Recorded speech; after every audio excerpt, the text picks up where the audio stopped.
Alam raya ini milik Allah. Dan semua di alam raya ini milik Allah. Maka dipilih tidak dipilih itu terserah yang punya apa terserah kita. Apa terserah kriteria, apa terserah definisi. Dalam konteks kita sebagai objek diambil, tentu terserah yang punya. Kemudian Allah bilang, orang-orang itu saya pilih.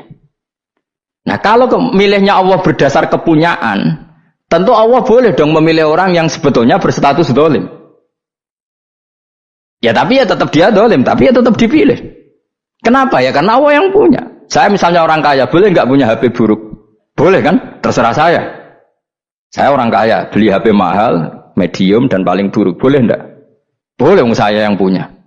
Enggak boleh, Gus, dengan orang kaya harus beli HP yang mahal. Yang bilang harus siapa? Nah, kegoblokan kita ini seperti ini. Nak wong sugih HP ini kudu larang. Nak wong alim kudu bojone ayu. Sing kudu darani kudu ayu ku sapa? Nak maji jalan yang dumdu swarga lho kudu iku sing swargane mbahmu tapi kudu. Nah, kita ini sering berpikir ngatur Tuhan. Nah, Indonesia negara yang mayoritas muslim terus Islam Indonesia kudu dadi sampling Islam seluruh apa? Dunia. Ya ora usah sombong ngono ya keben mayoritas juga wonge kakean ngono ae ora perlu GR jadi sampling percontohan Islam internasional ora perlu ngono. Lah misalnya terus dadi contoh misalnya nang Masjid Haram niru Jumatan ning Indonesia berangkat mbek do rokokan. Bariku teki diusep-usepno ning pojok pager. Lah misalnya wong Mekah terus do ngono kabeh karena mencontoh Islam Indonesia. Kacau gak? Ora usah GR ngono biasa wae. Napa? Biasa wae. Terus misalnya mencontoh Islam Indonesia anak ziarah Wali Songo terus tahlilan nunggu nganti setengah jam. Lah terus raudhah dikepung ngono rak macet Mekah Madinah. Mergo agar ziarah Nabi terus lungguh apa? Sak jam. Nah ning wali sak jam ning Nabi 2 jam lah kira-kira gitu. Ya malah ngenyak Kanjeng Nabi tuh. Nabi sekaruan afdhalul khalqi mbok dongakno wa maghfir lahu warhamhu. Niku malaikat sak langit misah. Ya Nabi kok dongakno di sepuro. Kowe tapi ya butuh sepuro. Enggak boleh doakan Nabi gitu enggak boleh. Wa sholli ala sayyidina Muhammad wa ala alihi enggak boleh pakai ighfir lahu. Masalah kita tahlilan apalem donga iku terus kamu gunakan. Ya misalnya terjadi percontohan Islam dunia terus Nabi kapundhut ditalkin, nak ditakoki waman rabbuka piye. Terus Nabi warai waman nabiyuka. Mesti Nabi yo pro, aku Nabi coba takoki. Jadi kita ini sering kumo luhur karena kita mayoritas terus jadi percontohan Ora usah ngono. Paham ya napa? Ndak usah ngono mayoritas ya mayoritas ae tapi ora usah GR jadi apa? Percontohan internasional. Mungkin kalau masalah Islam damai ya bagus. Tapi itu kan tidak hanya Indonesia. Di mana-mana yang Islam damai juga banyak. Dan yang tukaran juga banyak. Toh yang tukaran nggak pernah maklumatkan diri ini percontohan janda. Ya biasa saja. Saya ulang lagi ya.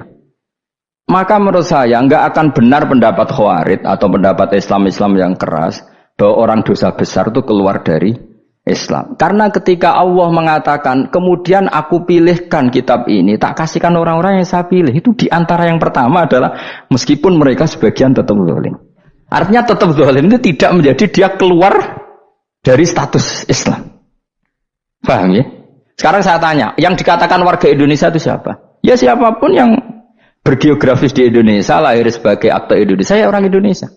Kemudian ada yang penjahat, ada yang maling kita penjara. Apa dia keluar dari kebangsaan Indonesia? Enggak kan? Sama ketika orang Islam menjadi zina dan fasik koruptor, keluar dari Islam enggak? Enggak. Karena Allah tetap bilang faminhum. Apa? Faminhum. Jelas ya? Wes kayak ngarah Khawarij. Kenapa? Kalau Khawarij cara berpikir itu ekstrim. Setiap dosa besar itu mengeluarkan orang dari status Islam. Oh, itu bahaya sekali. Karena nanti kalau itu iya, kita akan kehilangan banyak orang nopo Islam. Makanya Nabi nanti ngendikan, saya berharap yang nanti masuk surga dari umatku itu separuh, 2/3. Itu kata ulama-ulama. Kalau kita pakai mazhab Khawarij, orang Islam itu tidak sampai 1/3.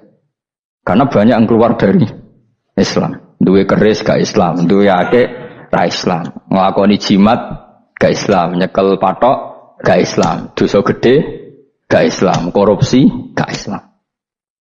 Terlalu banyak yang kita usir dari Islam. Lalu kita ngusir atas nama apa? Coba. Kalau atas nama Tuhan, kamu tidak Tuhan. Atas nama wakil Tuhan, Tuhan tidak pernah mewakilkan ke Anda. Ora ana mandate. Yang kita tahu dari Quran ya ayat ini, tsumma awrasnal kitabal ladzina nastafaina min ibadina. Kemudian kitab ini tak kasihkan orang-orang yang saya pilih, dan orang yang saya pilih itu faminhum zalimul li nafsi, dan sebagian dari itu adalah orang zalim, dan itu jelas bagian dari itu. Artinya keluar apa masuk? Keluar apa masuk? Masuk. Meskipun ya yang zalim tetap berstatus zalim, kayak warga Indonesia, ini semua warga Indonesia. Paham ya? Yang maling ya tetap warga Indonesia, meskipun ya tetap maling. Jelas ya? Tenan ora ya? Makanya ahli sunnah itu pendapatnya falam nukafir mu'minan bil wisri. Kita tidak akan mengkafirkan orang mukmin hanya karena melakukan dosa. Kenapa ya? Karena Allah bilang faminhum setengah sangking itu masuk bagian. Dan itu luar biasanya Allah disebut istofaina. Tetap orang-orang pilihan. Maka ini penting saya utarakan supaya kita ini tidak sok-sokan ya. Terus yang zalimul nafsi pun potensi dimaafkan sama Allah. Asal dia tobat, dan tobat itu sama Allah nggak ada batasnya. Malam yuhur kiri sampai apa? Nafas apa? Terakhir. Dan kadang orang itu sebetulnya nggak niat tobat, cuma ada perilaku tertentu sehingga dadian Allah itu simpati. Itu juga banyak yang diterima tobatnya Allah.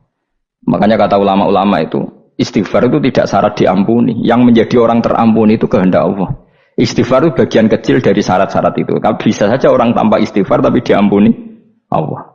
Misalnya Allah dawuh wa yaghfiru ma duna dzalika liman yasha. Itu bukan liman yastaghfir tapi liman yasha. Contoh masyhur kan, kamu pernah dengarkan ada orang nakal itu, mau misah itu ya kira-kira lonte atau apalah. Dia datang pulang ketika melihat anjing ngeleti pasir, dia berpikir ini kehausan kayak saya. Kemudian dia turun ke sungai memberi minum anjing itu, kemudian Allah memaafkan dia karena itu. Pas itu di semua hadis riwayatnya dia tidak pernah istighfar. Terlalu punya perilaku yang menjadikan dia diampun. Banyak enggak seperti itu? Banyak, makanya wa yaghfiru ma duna dzalika liman yasha. Mayasa itu ya yang digedaki Allah. Bisa saja kalian ini sering istighfar tapi enggak dimaafkan Allah. Tapi delala punya satu perilaku yang cara Allah itu penting, kemudian dimaafkan. Kayak Saharatu Fir'aun itu dia tidak pernah istighfar, tukang sihir Fir'aun. Dia diampuni Allah, dikasih iman tuh gara-gara jadi wong Jogja. Terus ngono tok. Jadi pas mau duel adu sihir. Iku dalah dekne mending ngene. Qalu ya Musa imma antulqiya wa imma an nakuna nahnul mulkin. Monggo jenengan riyen napa kula riyen. Dadi gara-gara dekne didikan Jogja niku. Lah wong ape duel, mestinya tarung itu semakin cepat mengambil kesempatan kan semakin menang. Ini sudah jelas tarung. Ngapunten jenengan riyen napa. Lha iku pangeran itu terus simpati. Wong kok sopane ngono apa? Akhirnya Allah memberi iman gara-gara apa? Imma antulqiya wa imma an nakuna nahnul mulkin. Monggo jenengan riyen. Lah Musa juga Allah juga enggak terima kalau nabinya kalah sopan. Sehingga Allah memerintahkan Musa adalah sopan. Mboten jenengan mawon. Jadi Nabi Musa qala bal alqu. Jadi Nabi Musa enggak jenengan riyen mawon. Jadi coba, itu kan unik. Dia tidak ingin diampuni Allah, tapi adalah dia sebenarnya satu perilaku yang menjadikan Allah itu simpati, yaitu kesopanan dia dengan Nabi Musa. Imma antulqiya wa imma an nakuna nahnul. Nabi Musa juga bilang qala bal alqumu go jenengan riyen mawon. Akhirnya sakit nggih nak ngoten. Makanya Firaun itu mangkelnya bukan main. Ketika pertunjukan itu akhirnya kan Saharatu Firaun kan kalah. Setelah kalah langsung iman. Maka kata Fir'aun, ini jelas Musa itu guru kamu. Cuma pura-pura saja kamu pro saya. Lah buktinya apa? Jari buktinya tadi monggo-monggonan gitu. Makanya Fir'aun bilang, innahu lakabirukumul ladzi 'allamakumus sihr. Wah, itu mesti Musa itu gurumu. Padahal dia gak kenal sama sekali.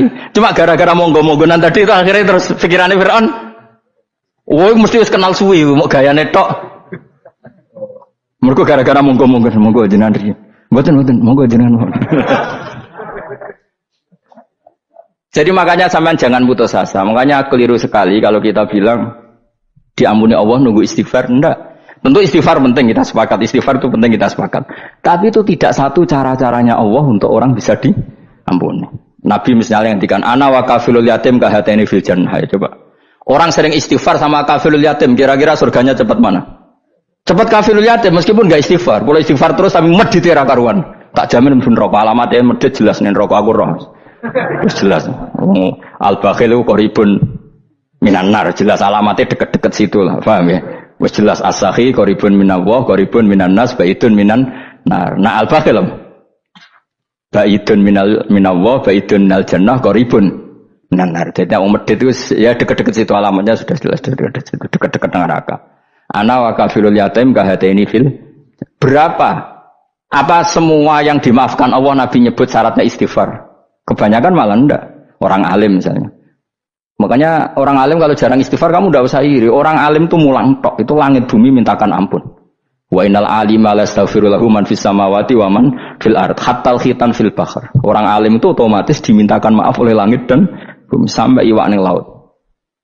Mulane jenenge Gus Pak jarang istighfar. Aku sing istighfar iso akeh sembrono. Langit bumi no. Mulane kula nu jarang istighfar bukan karena saya sombong, memanfaatkan istighfar mereka, no? Dan saya yakin itu lebih mandi timbang istighfar saya. Mun koman fi samawati nglebokno Jibril, Mikail, orang-orang keren, no? Makhluk-makhluk no? Keren. Saya baru cari hadis yang wa innal muta'allim sing ijek belajar tapi belum ketemu. Nanti kalau ketemu tak kasih tahu apa? Karena hadisnya yang saya baca masih wa innal alim apa? Orang alim jadi agak ketat. Nah, nanti kalau sudah ketemu wa innal muta'allima. Nanti dicari. Tapi pasti palsu kalau ada itu. Karena semua tagnya itu apa? Alim. Atau ya kamu alim dibanding yang di bawahnya. Ya semoga itu masuk apa? Jadi dibanding orang Papua kan harus alim. Saya ulang lagi ya, ini penting sekali. Jadi latihlah jangan punya gerakan takfiri orang lain dianggap kafir, orang lain dianggap kafir karena Allah tidak pernah mengusir hambanya. Meskipun apapun salah dia, kata Allah tetap faminhum. Apa? Faminhum. Hum itu rujuknya ke yang depan. Jadi termasuk orang-orang yang saya pilih adalah faminhum zalimul li nafsi. Tetap dia di arena itu. Nisbatnya Islam ya tetap di area Islam itu. Meskipun yang ya kayak warga Indonesia coba. Warga Indonesia itu siapa? Yang terlahir di Indonesia dan ber-KTP kartu keluarga Indonesia sudah. Nanti tentu yang bajingan tetap bajingan, yang koruptor tetap koruptor. Tapi menjadi warga Indonesia terus keluar dari warga Indonesia. Tetap warga Indonesia. Kira-kira seperti itulah analoginya. Tetap istofaina, tapi tetap berstatus faminhum dalim. Tapi rujuknya kan tetap faminhum ikut setengah sangking alladzina tofaina. Mulane ngaji sing tenanan. Kowe ora usah anut khawarit. Khawarit ku apa ngamukan. Sithik-sithik wong liya salah yo apa-apanan. Loh saya juga mangkel be wong dolim. Semua orang soleh mangkel be wong dolim. Tapi ya dihukum saja. Misalnya dalam Islam ada kisos, ada had, ada hadul qadzab, hadus sariko. Ya hukuman saja. Tapi hukuman itu tidak bisa menghilangkan status. Ya sama seperti manusia tetap manusia. Meskipun apapun dia ya manusia. Ya tadi misalnya manusia itu siapa? Ya manusia itu ya manusia. Terus kamu bikin orang yang standar ideal manusia adalah yang berperilaku baik, yang enggak pernah salah. Kemudian kalau Zaid itu maling berarti tidak manusia. Terus barangnya apa? Ketek. Tidak bisa. Makanya kembali lagi dinul aja. Kamu bikin definisi manusia itu tidak usah seangkuh itu. Manusia seperti ini manusia ya sudah. Maling ya manusia, orang soleh ya manusia, orang sedengan ya manusia. Lelaki itu apa? Yang punya alat kelamin penis itu lelaki titik sudah. Sehingga nanti warisannya ya dia lelaki. Sholatnya dia bergaya. Kamu tidak usah bilang gini. Lelaki adalah yang cakap memimpin, yang maco, yang kuat. Jika kalau tidak seperti itu namanya perempuan. Terus kamu membolehkan yang seperti ini jadi makmumnya perempuan. Imamnya perempuan sing maco. Kacau enggak kalau agama nuruti logika-logika itu? Enggak jawab aja. Kacau. Lalu lucunya sekarang banyak kecerdasan yang mengarah ke sana. Makanya agama ini jadi kacau. Karena sudah ada dinul ajais. Agama ini agama ummi. Ya agama ini agama ummi. Kata Allah huwallazi ba'atsa fil ummiyin. Ummiyin itu lugu itu polos. Jadi kalau orang polos misalnya gini.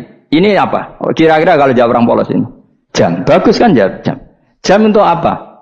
Penunjuk waktu ya sudah seperti itu. Tapi kalau orang engkek, ini itu apa jam? Itu barang murahan. Bulat kan oleh jawab.